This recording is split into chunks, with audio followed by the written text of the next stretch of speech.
CM house से phone या तेजस्वी बेचैन, हल्ला बोल में आपके साथ मैं हूं अंजना ओम कश्यप। और वाकई किसकी हवा निकली है ये समझने के लिए अगले 1 घंटे तक हमारे साथ रही, क्योंकि इस 1 घंटे में हम आपके सामने रखेंगे तमाम आंकड़े, फैक्ट्स। देखिए, कल दूसरे फेज की वोटिंग होनी है। 50% जो सीटें थी उनकी तो वोटिंग हो गई 121 सीटों की पहले फेज में। अब दूसरे फेज की वोटिंग 122 सीटों पर शुरू हो रही है। और इसमें भी सबसे बड़ी बात यह है कि सीमांचल की 24 सीटें हैं, जिसमें ज्यादातर सीटें मुस्लिम बहुल सीटें हैं। लेकिन इससे पहले पूरी पॉलिटिक्स किस बात के इर्द गिर्द घूम रही है? एक बार फिर वही वोट मैनिपुलेशन, ऑब्जर्वर कौन से राज्य से आए, पुलिस कहां से आके तैनाती की गई है, ये सारे आरोप प्रत्यारोप बिछाए जा रहे हैं दूसरे फेज की वोटिंग के पहले। इसीलिए हम पूछ रहे हैं कि बेचैनी आखिर क्यों है? जब बिहार की फाइनल वोटिंग का काउंटडाउन शुरू है, तब आज राज्य की सियासत में आरोपों का नया तूफान आया। महागठबंधन के सीएम चेहरे तेजस्वी यादव ने वोट चोरी के आरोपों की झड़ी लगा दी है। उनका सबसे बड़ा आरोप है कि सीएम हाउस से अधिकारियों को फोन करके पोलिंग बूथों पर डिस्टर्ब करने के निर्देश दिए जा रहे हैं। उन्होंने 68% पुलिस ऑब्जर्वर एनडीए शासित राज्यों से होने का आरोप भी लगाया है। सवाल यह है कि सीएम हाउस से निर्देश जारी होने के सबूत क्या तेजस्वी यादव के पास हैं? अगर नहीं है तो वो सामने आकर इस तरह की बातें कर रहे हैं तो क्या ये सिर्फ सुनी सुनाई बातें हैं? और अगर प्रमाण है तो उनको सामने रखना चाहिए। इस बीच बीजेपी ने पलटवार करते हुए कहा है कि महागठबंधन हार की स्क्रिप्ट तैयार कर रहा है। सवाल यह है कि अपनी अपनी जीत के दावों के बावजूद किस पाले में बेचैनी है? क्या तेजस्वी यादव के आरोप गंभीर हैं या ये सियासी रणनीति का हिस्सा है ताकि वोट चोरी के मुद्दे को जिंदा रखा जा सके? सवाल यह भी है कि दूसरे चरण की 122 सीटें, जिनमें मुस्लिम बहुल सीमांचल की 24 सीटें शामिल है, वहां की वोटिंग से पहले चुनाव फंसा हुआ है या माहौल एक तरफा है? बताएंगे आपको। सीएम हाउस से अधिकारियों को फोन या तेजस्वी बेचैन? पहले ये रिपोर्ट देखिए, फिर चर्चा की शुरुआत करें।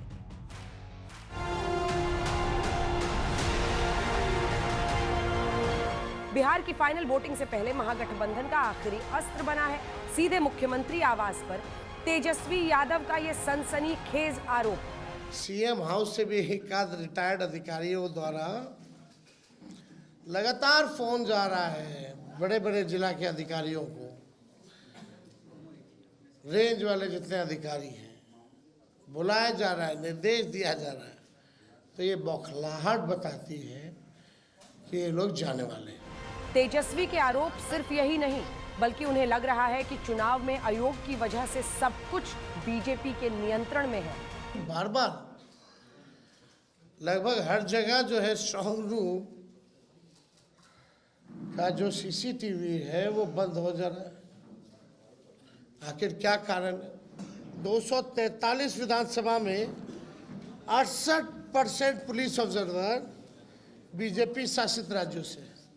4 दिन बाद भी आंकड़े जो है सार्वजनिक नहीं किए गए हैं कि पुरुष ने कितने मतदान किए और महिलाओं ने कितने मतदान किए।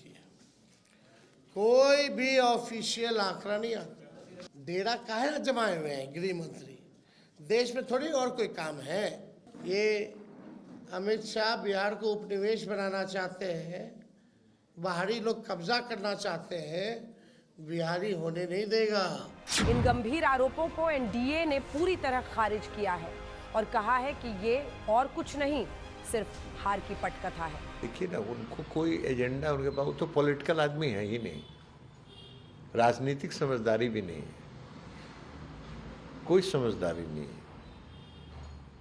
वोट चोरी वो कर रहे हैं, करना चाहते हैं। आप कहिए तो उल्टे चोर को तोवाल को डांटे। इस पर भी इनको माफी मांगना चाहिए जो ये आज इन्होंने बात किया है।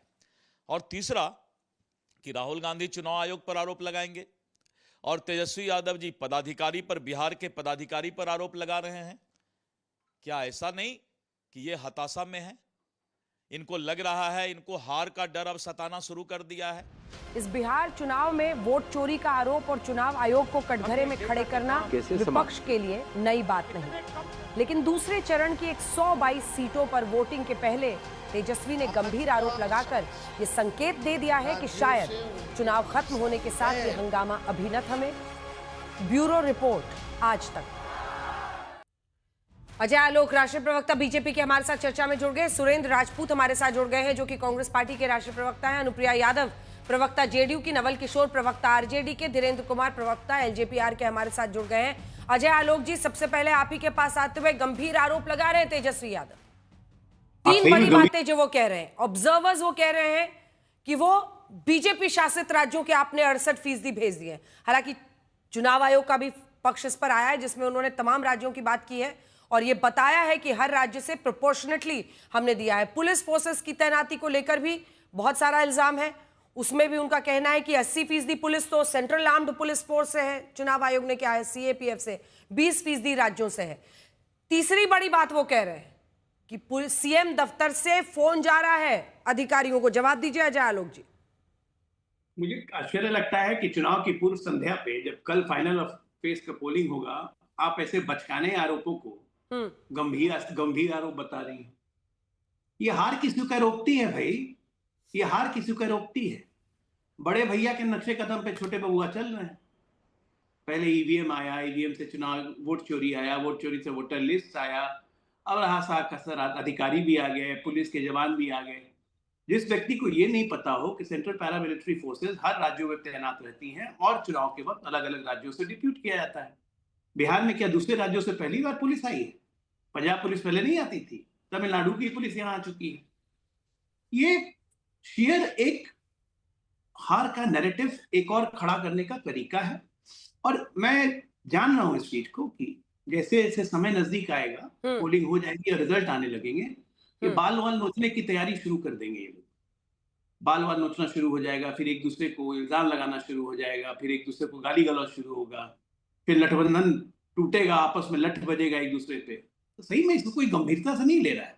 और ये प्रेस कॉन्फ्रेंस करके मुझे लगता है अपने ही वोट बैंक में इन्होंने स्विंग की स्थिति पैदा कर दी है, क्योंकि इनके वोटर सोचेगा कि ये तो हार किसी का रोकती है भैया, लगता है जीत नहीं रहे, या तो वो वोट नहीं देगा या वोट भी देगा तो हमारी तरफ दे देगा। तो ये ठीक है, बहुत बड़े बबुआ को फॉलो करने का शौक चढ़ा है ना, कार्गो पैंट पहनने लगे, टी शर्ट पहनने लगे, बड़े बबुआ की तरह मानसिक हरकतें भी करने लगे, तो ठीक है, बढ़िए भी क्षिप्ता की तरफ हमारी शुभकामनाएं। तेजस्वी के आरोपों पर इलेक्शन कमीशन का जवाब है और उनका ये कहना है कि 20% पुलिस बल राज्यों से, 80%, जैसा कि मैं आपको पहले भी बता रही थी, सेंट्रल आर्म्ड पुलिस फोर्सेस जो है उनसे है और सिर्फ 20% ही राज्यों से है। इसी के साथ साथ उन्होंने, और अगर आपको सीएपीएफ समझना है कि कौन कौन है, तो जिसमें जो सेंट्रल आर्म्ड पुलिस फोर्सेस है, जिसमें असम राइफल्स हो, बॉर्डर सिक्योरिटी फोर्स हो, सीआईएसएफ हो, सीआरपीएफ हो, central reserve police force, Indo Tibetan border police force, ITBP हो, एनएसजी हो, सहस्त्र सीमा बल हो, एसएसबी हो, ये सब शामिल होते हैं और 80% तो इन्हीं की तैनाती है। और इसी के साथ साथ ये भी इसमें बताया गया है, नवल किशोर जी को दिखाइए। नवल किशोर जी, ये भी बताया गया है कि झारखंड, तेलंगाना, केरला, पंजाब, हिमाचल प्रदेश, कर्नाटका, इन राज्यों के भी लोगों को प्रोपोर्शनेटली शामिल किया गया है। अब अगर पूरे देश का आप मिजाज देखेंगे तो इस वक्त 19 राज्यों में बीजेपी की सरकार है, तो ये तो प्रोपोर्शनेटली वही हो जाएगा ना। जो आबादी जिन पर उनका शासन है इस वक्त वो है 69%। ऐसे में 68% ऑब्जर्वर बीजेपी शासित राज्यों से आ गए, इस आरोप में तो दम ही नहीं है। बहाना खोजा जा रहा है क्या?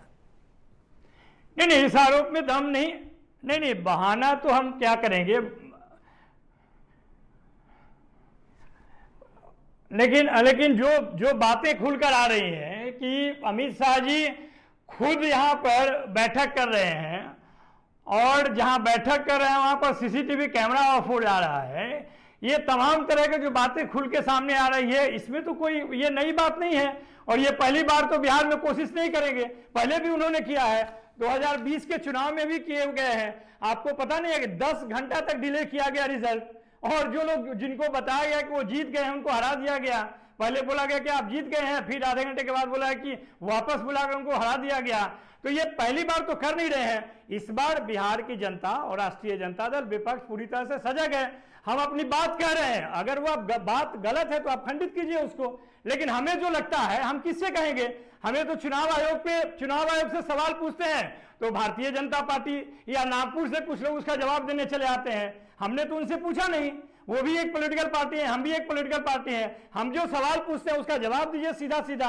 आप बोलते हैं कि 17C देना मैंडेटरी है, आपने क्यों मना किया 17C देने से? बहुत जगह से हमें रिपोर्ट मिला कि आपने मना किया। वहां पर आपके कैमरा ऑफ क्यों हो जा रहे हैं? सीसीटीवी कैमरा कई जगह पे स्ट्रॉन्ग रूम में ऑफ क्यों हो जा रहे हैं? ये जो सवाल है जो जायज है, जो लोग स्वच्छ और निष्पक्ष चुनाव चाहते हैं उसमें विपक्ष है।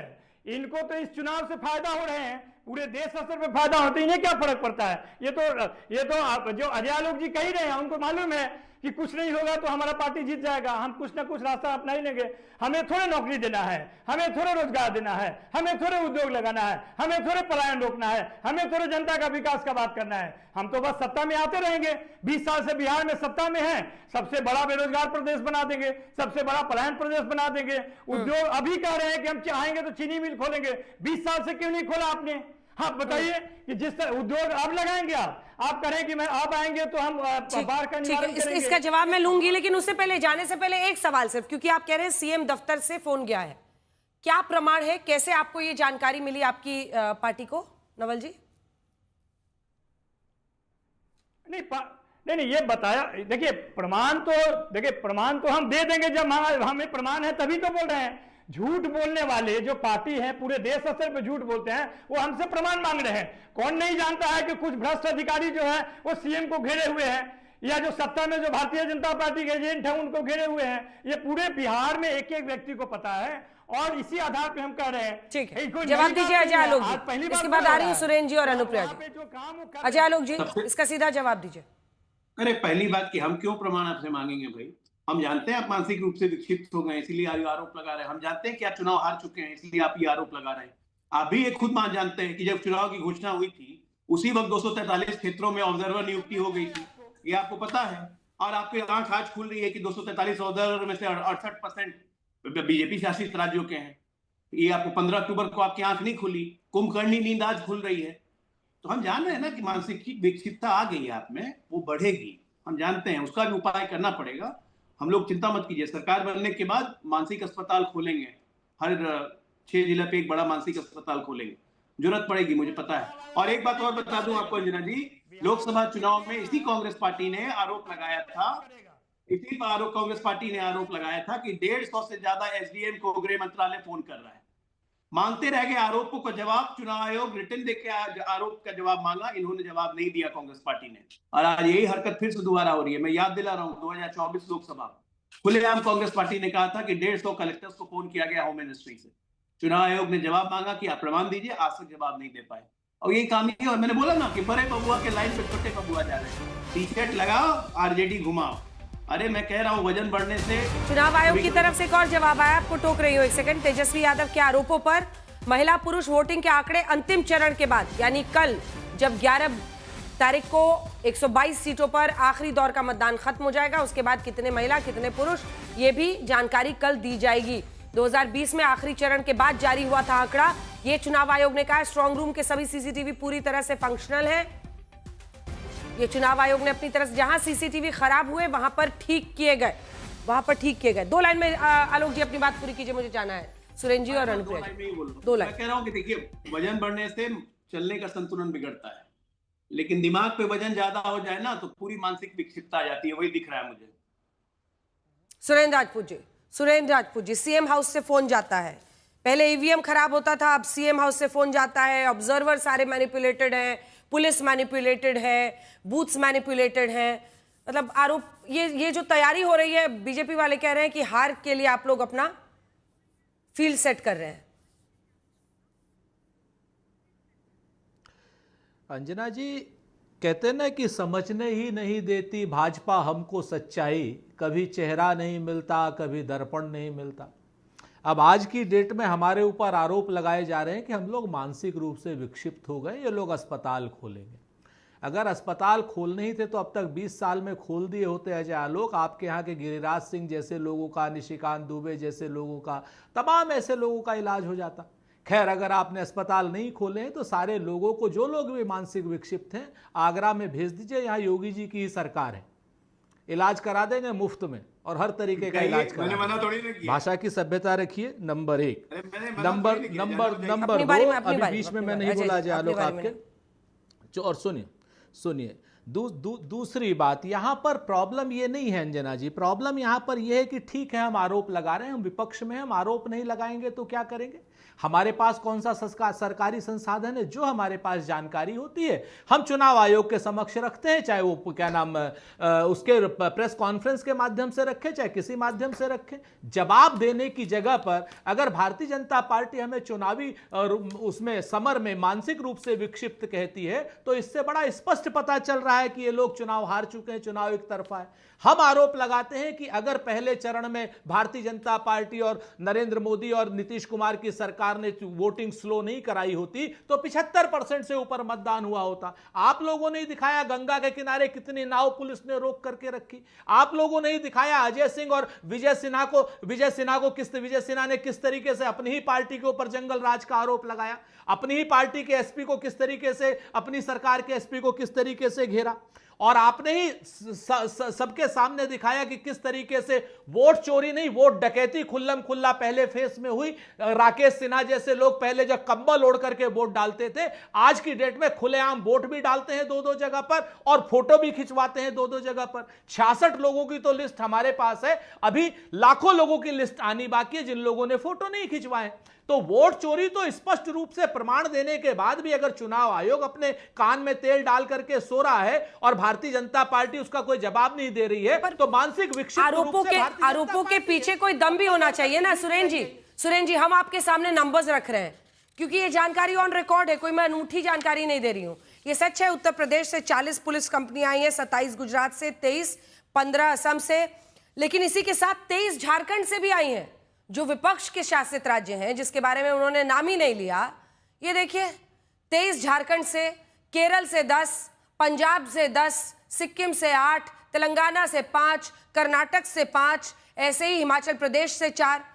उनकी तरफ देखिए तो उत्तराखंड से 4 आए हैं, त्रिपुरा से 5 आए हैं, गोवा से 6, मेघालय से 7, मिजोरम, हरियाणा 8। तो सभी राज्यों से आए ना। 19 राज्यों में उनका शासन है अभी। आवाज दीजिए उनकी। आपने ये बात आपने कंपनियों की बात, तो मेरी आवाज आ रही है आपको? हाँ, आ रही है, बोलिए। हेलो, मेरी आवाज आ रही है? अंजना जी, आपने कंपनियों की बात की। तेजस्वी यादव ने कंपनियों पर नहीं आरोप लगाया है। तेजस्वी यादव का आरोप स्पष्ट सुनिए तो जरा। तेजस्वी यादव जी ने कहा है कि पुलिस के ऑब्जर्वर्स जो हैं, आप ऑब्जर्वर्स की बात कीजिए ना, कौन कहां से आया, पुलिस कंपनियों की बात क्यों कर रही हैं आप? नहीं, उन्होंने ऑब्जर्वर्स की भी बात की है। सुरेन जी अनदर करेक्शन, उन्होंने दोनों बातें की हैं। उन्होंने कंपनियों का नाम बाकायदा गिनाया है। ये जो मैं नंबर्स बता रही हूं ना, उन्होंने बीजेपी शासित राज्यों का बताया, उन्होंने ऑब्जर्वर्स पे भी बात की है, वो भी हम दिखा रहे हैं। दोनों बातें आज उन्होंने उठाई हैं। अब बोलिए, अपनी बात पूरी कीजिए। अब सुन लीजिए ना। हाँ, वो कहते हैं ना कि झूठ बोला है तो उस पर कायम भी रहो जफर, आदमी को साहिबे किरदार होना चाहिए। सच बात यह है कि हम चुनाव आयोग से और जो सत्ताधारी दल है उससे सवाल भी नहीं पूछेंगे। सवाल का जवाब अगर चुनाव आयोग ने दे दिया, इतनी कंपनियां यहां से आ गई, इतनी कंपनियां यहां से आ गई, बात खत्म हो गई। हमने तो उसके बाद कोई फर्दर आरोप नहीं लगाया ना। अगर हमारा ये पूछना आपको का मतलब, आप गलत अपने आप को मत लीजिएगा, मैं चुनाव आयोग और भारतीय जनता पार्टी की बात कर रहा हूं। इतना अगर खल रहा है तो आप लोगों को लोकतंत्र में रहना ही नहीं चाहिए, फिर तो डिक्टेटरशिप है।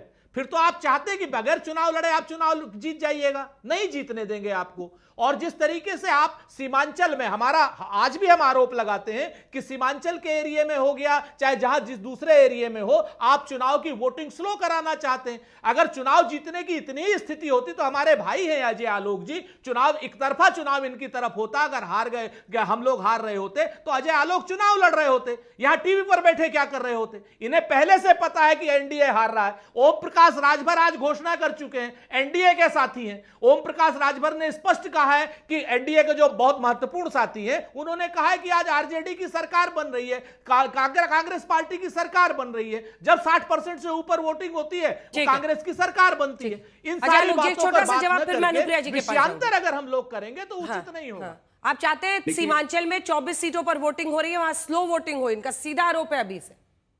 अरे भाई, तो वोटिंग कल होगी ना, आज ही कैसे पता चल गया? कल स्लो वोटिंग होगी तो पता चल जाएगा कि स्लो वोटिंग हुई।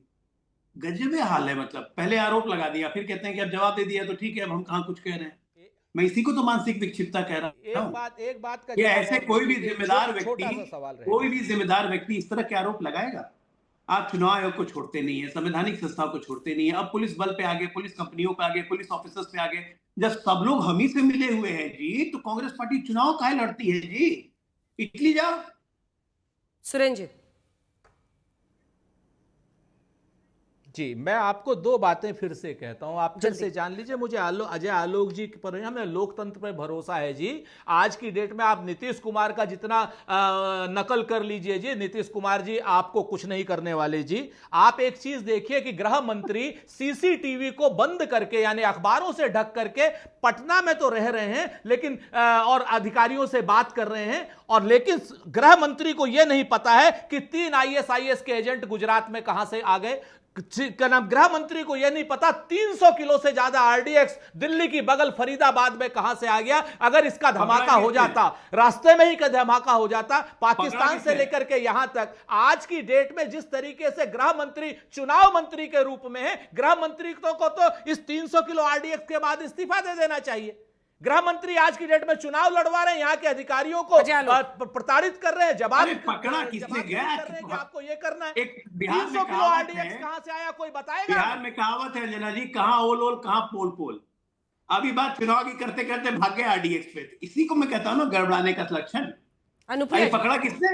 ये पकड़ा किसने? ये RDX अंजना जी, गिरफ्तारी किसने की? गजब है अंजना जी, पुलिस ने। गजब है अंजना जी। अनुप्रिया जी, अनुप्रिया जी, सीएम हाउस से फोन जाता है, तेजस्वी यादव कह रहे हैं। अंजना जी, दुर्भाग्य है कि कल सेकेंड फेज की वोटिंग होनी है, और फर्स्ट फेज में जिस तरह से बिहार की जनता ने लोकतंत्र की जीत को और उस अधिकार को उन्होंने कल वोटिंग के माध्यम से किया, ये निश्चित तौर पे इंडिया अलायंस के लिए परेशानी का सबक था। वो जान गए कि बिहार में एनडीए की पुनः सरकार बन रही है, नीतीश कुमार जी के हाथों को मजबूत करने के लिए बिहार की जनता बाहर निकली और शांतिपूर्ण हुआ। इसीलिए मैं कह रही हूं कि शांतिपूर्ण मतदान, बढ़ी वोट प्रतिशत ने कांग्रेस और आरजेडी को परेशान में डाल दिया है। इसीलिए ये एक तरह से अपने कार्यकर्ताओं को भड़काने के लिए, अपने कार्यकर्ताओं के कल के वोटिंग में ये प्रशासन से लड़ाई लड़ने के लिए उनको पूरे वोटिंग, जो महिलाएं कल बाहर नहीं निकले, युवा घर से बाहर नहीं निकले, इस तरह का माहौल क्रिएट हो बिहार में। मैं बहुत जिम्मेदारी से आरोप लगा रही हूँ। आज का प्रेस कॉन्फ्रेंस इसीलिए किया गया कि आरजेडी के लोग, कांग्रेस के लोग कल अपने अपने गांव में अपने अपने लोगों को डराएंगे, धमकाएंगे। इसका एक फुटेज भी है, कहिएगा तो मैं चला दूंगी, जहां इनके मंच से नेता कहते नजर आ रहे हैं कि उन लोगों को वोट देने मत देना जो इनके जो एनडीए के पक्ष में देंगे, उनको घर में बंद करना, इतना मारना, तब तक मारना जब तक वो इंडिया अलायंस के लिए वोट देने के लिए तैयार नहीं हो जाए। ये मानसिकता थी। ललन जी से तो नहीं सीख के कर रहे हैं सब? नहीं, उन्होंने ये कहा कि वोट देने दीजिएगा और उनको लाकर के घर में कहिएगा, बहुत ही जिम्मेदारी से, और उस इलेक्शन कमीशन ने कार्रवाई भी कर ली। लेकिन एक बात और समझिए अंजना जी, ये अभी तक जो नूरा कुश्ती आपस में फ्रेंडली फाइट के रूप में, और दूसरा कांग्रेस ने भाई जो बढ़त बढ़ाने की प्रयास की थी इंडिया अलायंस के अंदर में, जो नहीं मिली, लेकिन चलिए उनको मैं बधाई देती हूँ कि तेजस्वी जी ने आज पूरे के पूरे बिहार की जनता के सामने नतमस्तक हो गए और कहा कि कांग्रेस का नैरेटिव ही सबसे बढ़िया है। अब कांग्रेस का नैरेटिव क्या है कि वोट चोरी की, और ये इसकी पूरे क्रोनोलॉजी को समझिए, पैटर्न को समझिए। 2014 से अचानक से क्या हुआ पूरे देश में कि ईवीएम खराब काम करने लगी, इलेक्शन कमीशन जो सत्ता पक्ष लिए काम करने लगा, लोकतंत्र खतरे में हो गया है। एसआईआर की प्रक्रिया होगी तो कहेंगे एसआईआर की प्रक्रिया में वोट चोरी का प्रयास किया जा रहा है। ठीक है, अरे जो जल्दी से एक मिनट जल्दी जो पार्टी अपनी अस्तित्व को खो दी है, जिसके पास ना नेता है ना नियत है, ये आज का प्रेस कॉन्फ्रेंस ये बता रहा है कि 14 तारीख के बाद में महागठबंधन का एक प्रेस कॉन्फ्रेंस होगा, जिसमें कहते नजर आएंगे तेजस्वी यादव जी कि कांग्रेस वो कमजोर करी थी जिस कारण हम चुनाव हार गए, और जनता ने भाई भीड़ तो जरूर जुटाया लेकिन वोट नहीं दिया, क्योंकि बिहार की जनता जानती है कि कट्टा की बात करने वाले लोग, धर्म पे बात करने वाले लोग, जो लोग बिहार की जनता में जंगल राज का शासन काल किया, चारा चोरी की, नौकरी के बदले जमीन लिया, ऐसे लोग जो है नवल जी वो कह रहे हैं बहानेबाजी की स्क्रिप्ट अभी से तैयार की जा रही है, उसी कड़ी में ये सब कुछ किया आज आप लोगों ने। वरना आप ही बताइए ना, उन्होंने देखिए जब पुलिस कंपनियों की उन्होंने लिस्ट पढ़ी, हमारे पास वाइट भी, अगर किसी को शक होगा तो बताइएगा, मैं चला दूंगी, तब उन्होंने सारे जो बीजेपी शासित राज्य थे उनके नाम लिए, लेकिन झारखंड वगैरह से आप सोचिए 23 कंपनियां आई हैं, उनका नाम तो लिया ही नहीं। क्या वजह थी? देखिए अंजना जी अभी बहुत बड़ी बड़ी बातें कर रही थी, इनको ये मालूम भी नहीं है कि ललन सिंह ने तो मंत्री बनने के लिए बाजाप्ते फ्लैट दिया। ये पूरा बिहार में चर्चा का विषय बना हुआ है। मैं ईवीएम की बात कर रही थी, कुछ पढ़ना चाहिए इनको। डेमोक्रेसी एट रिस्क किसने लिखा था? उसको भारतीय जनता पार्टी ने राज्यसभा में भेजा, उसका विमोचन आडवाणी जी ने किया था। ईवीएम पे सवाल आज का नहीं है। आज तो सवाल ये उठ रहा है कि नालंदा में आधे घंटे तक स्क्रीन बंद रहा, जब हंगामा हुआ तब जाके स्क्रीन खुला है। कई जगह से वैसे वीडियो आ रहे हैं जहां पर कि आपका जो ईवीएम का को निगरानी करने के लिए जो सर्विलांस है वो बंद हो जा रहा है। आप उस पर जवाब देने के बजाय अनर्गल बातें कर रही हैं। सवाल ये नहीं है, सवाल है कि हार तो निश्चित है, एनडीए की हार बिहार में निश्चित है, और आप अधीन और कम की बात कर रहे हैं। नीतीश जी को तो पता भी नहीं है कि दीन है कि अधीन है कि क्या है। जो भारतीय जनता पार्टी चाहती है वही, और आज भी बोले हैं कि भारतीय जनता पार्टी का सरकार बनने जा रहा है। तो ये बात कह रहे हैं उनको पता नहीं है नीतीश बाबू को कि दिन है कि अधीन है। जवाब दीजिए अनुप्रिया जी, छोटा सा जवाब, मुझे जाना है वो उनके पास। अंजना जी, आरजेडी के प्रवक्ता एक बार जाकर के तेजस्वी यादव जी को बोले पढ़ लेने के लिए, तो शायद 10-9 फेल का आरोप नहीं लगता। दूसरी बात, नीतीश कुमार जी को यह पता चल रहा है और नीतीश कुमार जी की बिहार की जनता को पता है कि चारा चोर वाले को और 9वीं फेल वाले को सत्ता में नहीं आने देना है, नहीं तो ये नौकरी के बदले तुम्हारी जमीन ले लेंगे। दूसरी बात ये कह रहे हैं कि अगर इनको इतना ही डर है, इलेक्शन कमीशन बिक गया है, लोकतंत्र में खतरा में है, तो चुनाव काहे लड़ रहे हैं भाई? आंदोलन कीजिए। आपकी स्ट्रैटेजी में बिहार की जनता फंसने वाली नहीं है। इनके वक्तव्य को ध्यान दीजिएगा। ये जेनजी को कहते हैं, ये न्यू वोटर्स को कहते हैं, और ये पुलिस में कार्रवाई पे बात करते हैं। मैं सीधा सवाल पूछती हूँ अंजना जी, अगर इनके पास में प्रूफ है और कह रहे हैं कि जो नेताओं को या अफसरों को जो फोन जा रहा है तो स्क्रीनशॉट रखे हैं ना, तो स्क्रीनशॉट दिखा दीजिए। और आपके हाथ में मोबाइल है, ठीक है, वो चैलेंज कर रही है भाई, स्क्रीनशॉट दिखाइए, पोर्टल पे कैमरा स्क्रीनशॉट दिखाइए, वो चैलेंज कर रही है। कागज लगा है तो फोटो खींच लीजिए। इस तरह का बच्चा लॉलीपॉप लेकर के रोना चाहिए मत से। बिल्कुल नवल जी दिखाएंगे। मैं तो देखिए मत कीजिए, ये सब दिखाएंगे, समय आएगा तो सब दिखाएंगे। फिलहाल तो बिहार के जनता को दिख रहा है कि किस अधिकारी के सिर पे कब गमला रख देंगे पता नहीं, किस महिला को कब माला पहना देंगे पता नहीं, नरेंद्र मोदी का कैप पैर पकड़ लेंगे पता नहीं। ये उनकी सच्चाई है। क्या बात करते हैं आप? आप पूछिए ललन सिंह, वो कहते हैं कि एक अनंत नहीं सब अनंत। अनुप्रिया जी बोल रही है, आवाज आने दीजिए उनकी। और किसी को अनुप्रिया जी बोलिए, पूरा कीजिए, हाथ उठाइए। महिलाओं को जिस तरह से महिलाओं पूरा करने का हकनजर बनाया गया, वो महिलाएं कल भी कतार में निकलेंगी। आपको डराने से महिलाएं घर में बंद नहीं होगी। वो युवा निकलेगा जिससे बिहार की जनता की देखना है कि युवा घर में सुरक्षित है, यहाँ पढ़ाई भी कर रहा है, शिक्षा भी कर रहा है, नौकरी भी पा रहा है। वो परिवार निकलेगा वोट देने के लिए, आपसे डराने से। अब 122 सीटों पर कल वोटिंग हो रही है, सबके अपने अपने दावे रहेंगे। धीरेन्द्र जी के पास एक बार चलते धीरे, रुक जाइए अजय आलोक जी, आ रही हूँ। सीएम हाउस से फोन जा रहा है या तेजस्वी जी बेचैन हो रहे हैं? हर चरण में अंजना जी अपना आचरण बदलने वाले लोगों के बारे में बिहार के लोग खूब अच्छे से जानते हैं। एक एक करके सबसे लास्ट में मौका देते हैं, सुनते हैं सबको, जवाब थोड़ा थोड़ा 10-10 सेकंड के लिए सबको दूंगा। ये अभी हमारे सुरेंद्र राजपूत जी शेरो शायरी कर रहे थे, मुझे पता इनको लग गया है कि जो आदमी समर्पण कर देता है उसका ना आईना दिखता है ना दर्पण दिखता है। इसलिए आप पहले अपने आप को खड़ा करिए बिहार में, तब इस तरह की बात करिए। और पूरा समीकरण ध्वस्त हो गया है ना, ये मैं आरोप नहीं लगा रहा हूं। आदरणीय धर्मावलंबी तेज प्रताप यादव जी ने कहा है कि श्री कृष्ण को ठगने का काम किया है अर्जुन ने, अर्जुन अपने छोटे भाई को कहे हैं। तो जो आदमी अपने भाई को ठग दिया वो बिहार के लोगों को ठगेगा।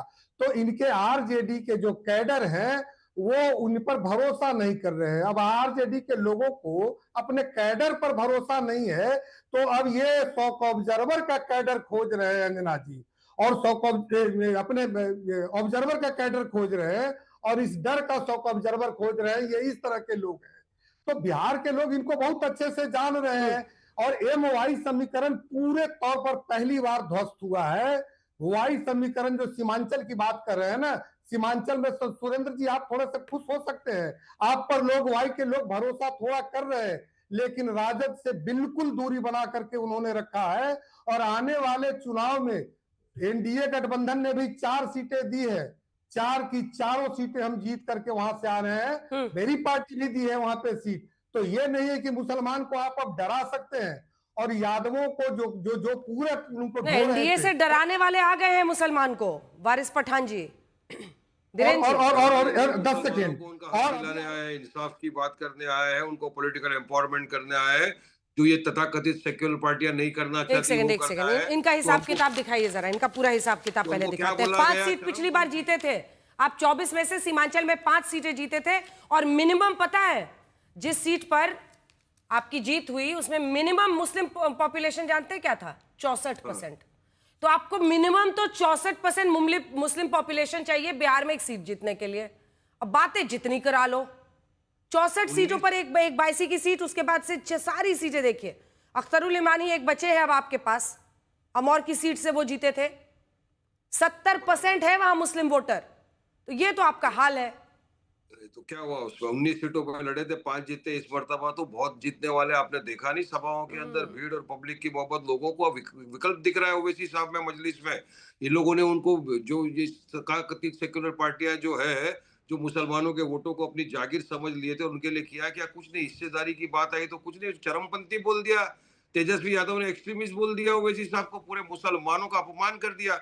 सीमांचल के नहीं, पूरे देश के मुसलमानों का अपमान किया तेजस्वी ने, क्योंकि उन्होंने एक मुसलमान दाढ़ी वाले को, टोपी वाले को चरमपंथी बोला। क्यों भाई? मुसलमानों की हक लड़ाई लड़ने वाले को चरमपंथी बोलेंगे? इंसाफ की बात करने वाला चरमपंथी होता है क्या? इतने बरसों से आपने वोट लिया और मुसलमानों को आपने हिस्सेदारी नहीं दी। हमने तो कहा था ना, आइए साथ में लड़ेंगे। 6 सीटों के ऊपर हमने अलायंस की बात की। अब नहीं आए ना, अब 14 तारीख को आप खुद आएंगे हैदराबाद में, दरवाजा ठोकेंगे, आइए ओवैसी साहब हमको मदद करिए।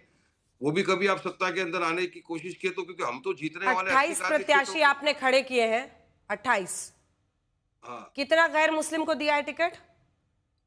28 में 2 को दिया, 60 में जो गठबंधन है उसने भी तो दिया है ना। ग्रैंड डेमोक्रेटिक लोकतंत्र और संविधान दिखाते हैं आप, और लोकतंत्र और संविधान दिखाते हैं आप, है ना? ग्रैंड डेमोक्रेटिक पार्टी जो अलायंस बना है उसमें भी तो दिया है। मौर्य साहब ने दिया है, चंद्रशेखर आजाद साहब ने दिया, तो हमारे साथ का हिस्सा है ना। और हमने तो बीजेपी ने कितना दिया? जरा सवाल करो अजय आलोक को, बीजेपी ने कितने मुसलमानों को टिकट दे दिया है?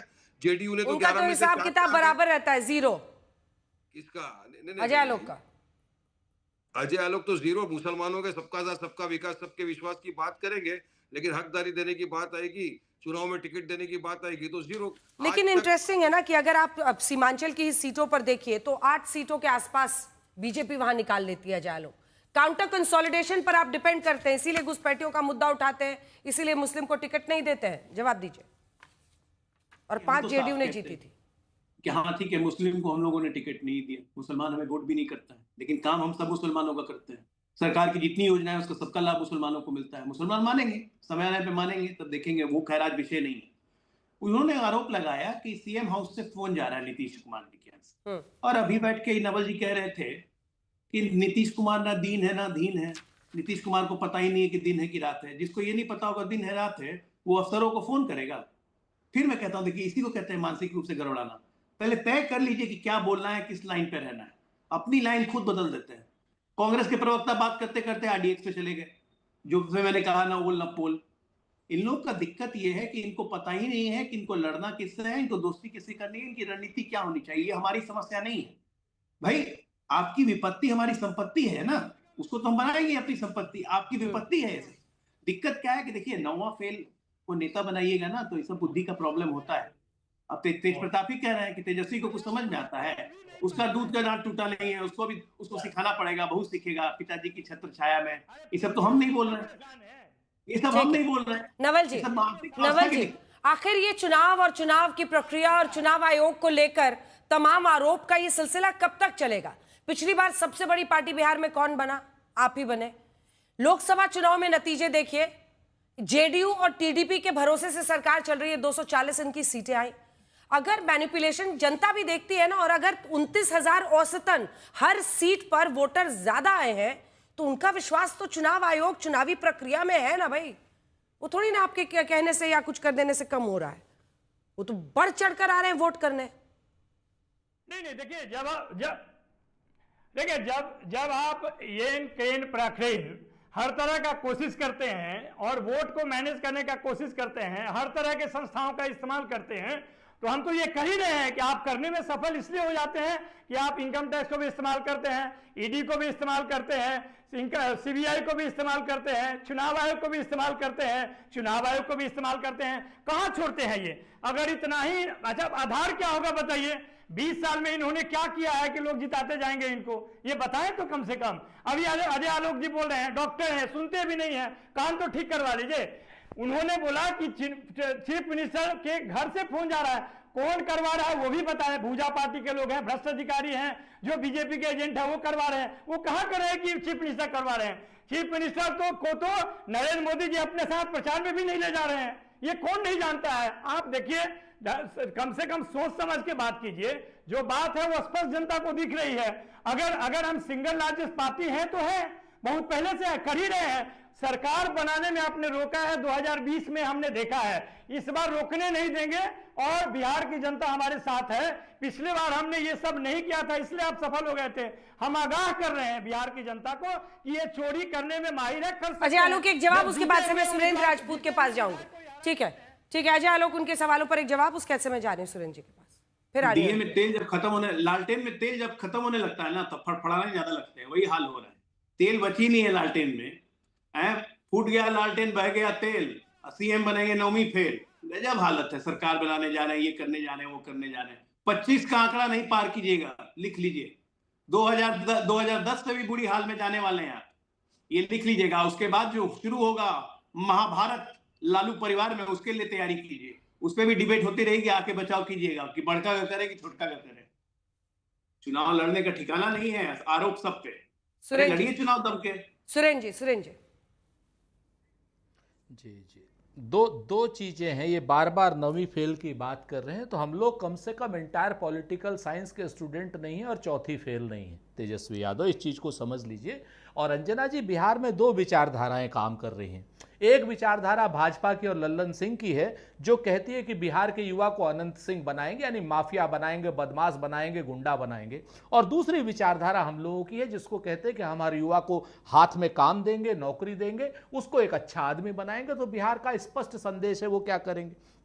दूसरी बात अभी कही गई MY समीकरण की, मुसलमान इनको वोट नहीं देता। अरे शर्म से डूब मरो, ये तो पता कर लो आजादी के 75 साल में मुसलमान तुम्हें वोट क्यों नहीं देता है। और ये MY समीकरण जो महिला और यूथ का समीकरण है, ये भी हमारे पक्ष में है। और एक बात अभी वारिस भाई और क्या नाम ये अपने अजय आलोक जी हैं, इनके लिए एक बड़ी 2 लाइनें हैं। कहते हैं ना कि हमरे सैया बेईमान हमें बरगलाने आए हैं, और बरगलाने आए हैं वोट हथियाने आए हैं, बरगलाने आए हैं वोट हथियाने आए हैं, और राहुल तेजस्वी करेंगे बेड़ा पार, हम ये समझाने आए हैं। वारिस भाई, ये जो मिल करके लड़ रहे हो ना, ये जो नूरा कुश्ती कर रहे हो, ये भी जनता समझ सकती है। और धीरेन्द्र मुन्ना ने एक बड़ी इंपॉर्टेंट बात कही, मैं धीरेन्द्र मुन्ना का धन्यवाद। तो इस बार बीजेपी किसके साथ मिलकर चुनाव लड़ रही है? सारी छोटी पार्टियां, ऑल्टरनेट पार्टियां सुरेंद्र जी जितनी है, मतलब ओवैसी भी इनकी तरफ से लड़ रहे हैं, प्रशांत किशोर भी इन्हीं की तरफ से लड़ रहे हैं, और बाकी 2-3 तो मिले हुए हैं, सारे इन्होंने ही उतारे हैं।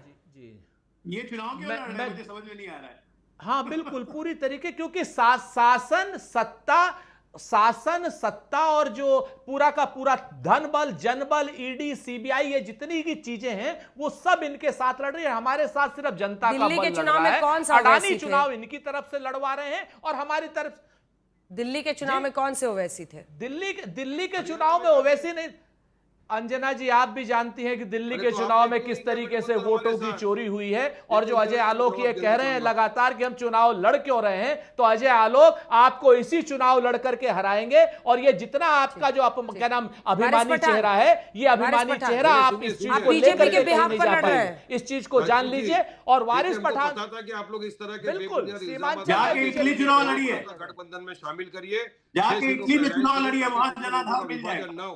और हमको पता था कि आप लोग जब हारने वाले हो गए, जब आपके तो इल्जाम ओवैसी पे लगाएंगे। अरे हरियाणा में ओवैसी साहब लड़े क्या? इटली में चुनाव लड़ोगे तुम्हारी पार्टी, समझ गए? इटली में चुनाव लड़िए, जनाधार मिल जाएगा। इटली में हमको लड़ रहे हैं ना। ये क्या बदतमीजी है?